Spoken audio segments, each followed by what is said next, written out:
flip the perspective a little bit and think about things from the vantage point of an entrepreneur who's trying to raise capital.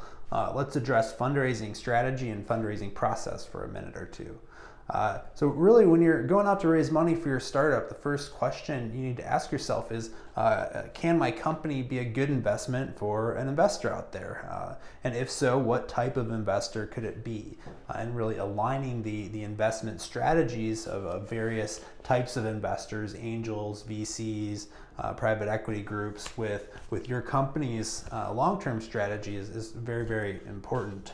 So when a VC is looking at your investment, remember that 20% or 10% of their fund will deliver most of the returns. So for every single investment, the VC is asking themselves, man, does this company get me to a 95% degree confidence that they'll at least get me a 2x return on my investment, and to a 75, 80 degree confidence that it could actually return 10x, 20x on my investment. And so thinking about it from that perspective is very important. The next question to ask yourself after figuring out if your company can be a good investment for an investor is, how much money do you need to raise? And really that depends on the state of your company today. What milestones has it already achieved? What have you de-risked about the business? And really, what type of investor could you qualify for? As investors become more sophisticated and write larger checks, typically the business is going to need to have accomplished more milestones in order to qualify to be an investment candidate from that investor.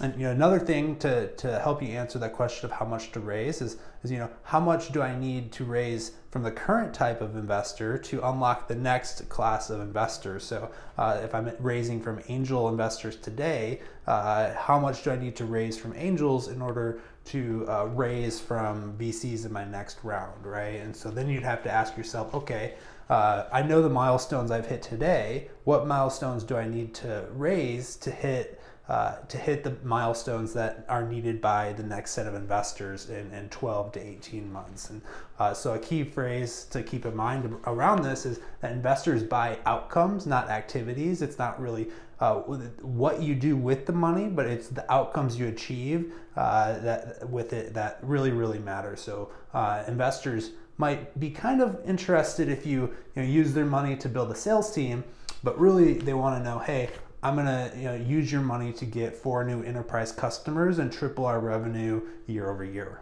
Ultimately, you can tie together different funding rounds to grow a company in a certain period of time that can achieve an interesting exit, and essentially tying the life cycle financing together with a interesting exit is what rounds out the fundraising process. So when you're thinking about fundraising, it's always it's important to know your potential outcomes and what levels of revenue, what levels of enterprise valuation you need to achieve to unlock certain investors and to unlock certain outcomes. So once you have an idea that your company can be a good investment, you know how much money you want to raise, from what type of investors, you know the milestones you're at today and where you want to unlock, it's time to dive into fundraising process. So the first thing to do in fundraising process is prepare your materials. And so that revolves around your fundraising deck that describes your company, the progress you've made, and your strategy moving forward. It includes your financials, usually any historical financials you have to date, and then at least 12 months of forward-looking financials, preferably without raising money and with the money you intend to raise. Now the final thing is a data room, and really getting the things that investors will want to review during due diligence organized and accessible, so once you enter those conversations, you don't have to go digging around for documents or organizing things or creating new spreadsheets. You have it offhand and you can keep the conversation moving forward. Once you have a good handle on your deck, financials, and data room, it's time to start prospecting investors.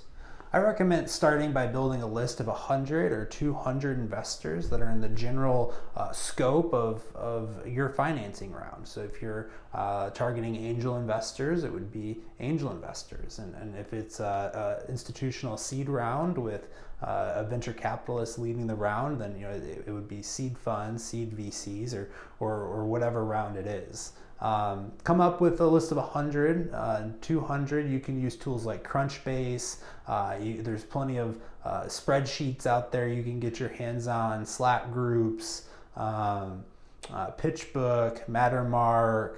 A simple Google search can even get you a pretty good ways. And if you're trying to really target in, and you're struggling to find companies that, if you're struggling to find investors that align with your financing and your company's trajectory, I recommend looking to similar companies, maybe not direct competitors, but companies in your similar area with a similar growth path.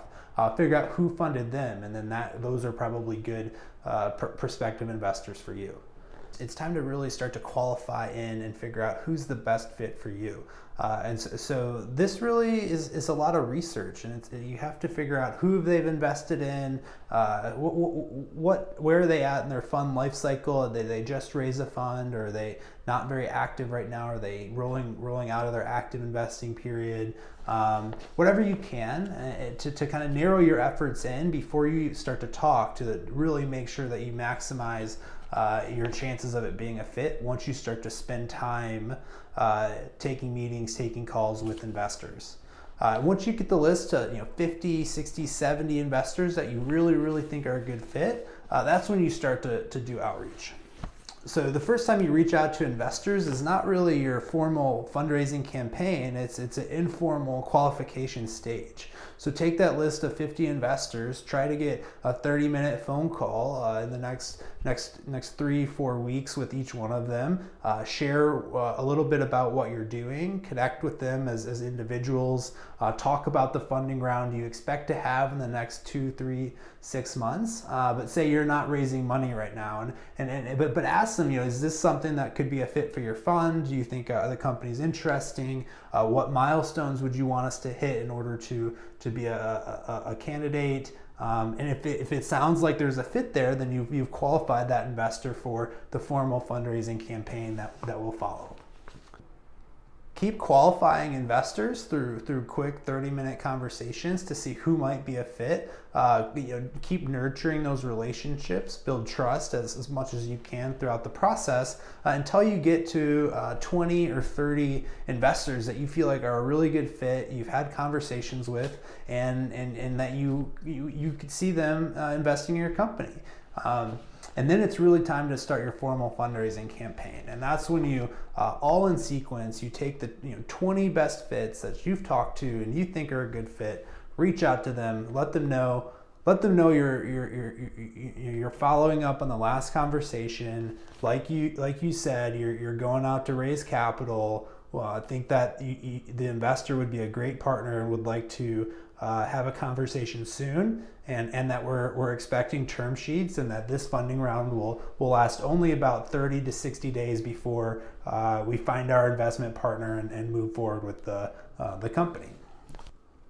There's a whole lot of details that you'll get into when you start talking with the investors about term sheets and things like that. I'm not going to get into in this video, but hopefully if you've qualified your investors right, you have a good understanding where your company sits in the market, and you've developed a thoughtful fundraising strategy moving forward, you should be able to go into that formal campaign at the very end with a good degree of confidence that you'll receive a term sheet.